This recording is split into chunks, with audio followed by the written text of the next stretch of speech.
Ladies and gentlemen, we are living in a moment marked by fear, division, and instability. Fear of the unknown, fear of sudden knocks at the door, fear of systems that feel larger than the individual. For many families today, fear has a name, a uniform, and a presence that feels unpredictable. And it is in moments like these that ancient texts speak with surprising clarity. Psalm 91 is not a poem written for comfortable times. It is a declaration written for people who live under pressure, people who feel watched, threatened, displaced, or unsafe. It begins with a statement of position, not emotion. Whoever dwells in the shelter of the Most High will rest in the shadow of the Almighty. This is not about denial of danger.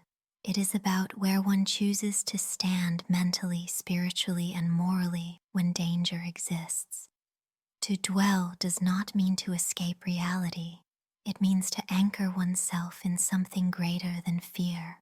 The psalm immediately reframes authority. It says, in essence, there is power in this world, but there is also a higher authority than any badge, policy, system, or government.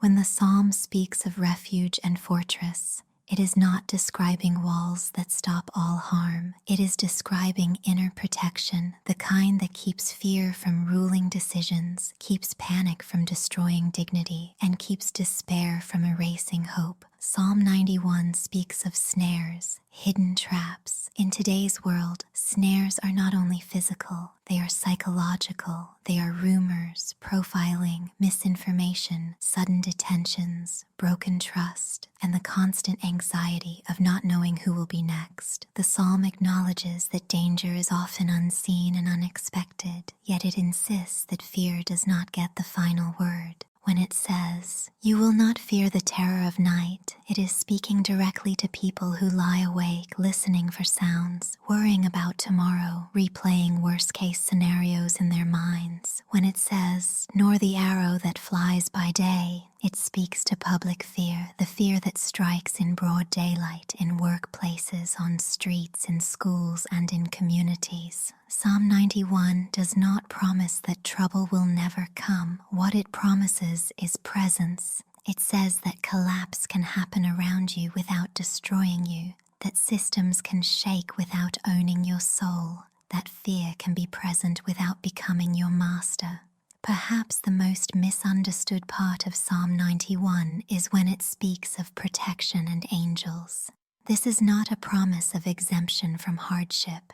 It is a promise that no human system has absolute power over a life grounded in dignity, faith, and truth. The psalm ends with a profound statement: "Because they love me, I will rescue them." This is not conditional obedience. It is relational assurance. It is saying that when people cling to what is just, humane, and higher than fear, they are not abandoned.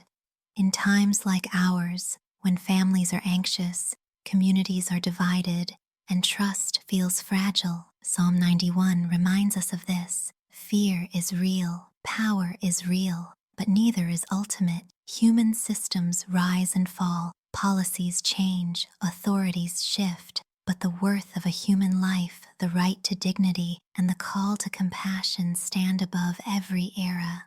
Psalm 91 calls us not only to personal courage, but to collective responsibility, to protect one another, to speak truth without hatred, to resist fear without becoming cruel, and to remember that safety is not only physical, it is moral. It tells us that while the world may feel unstable, we are not without shelter, and that shelter is found not in walls, not in silence, not in hiding, but in faith, conscience, and community. Thank you. This has been a Sherry Plaza presentation.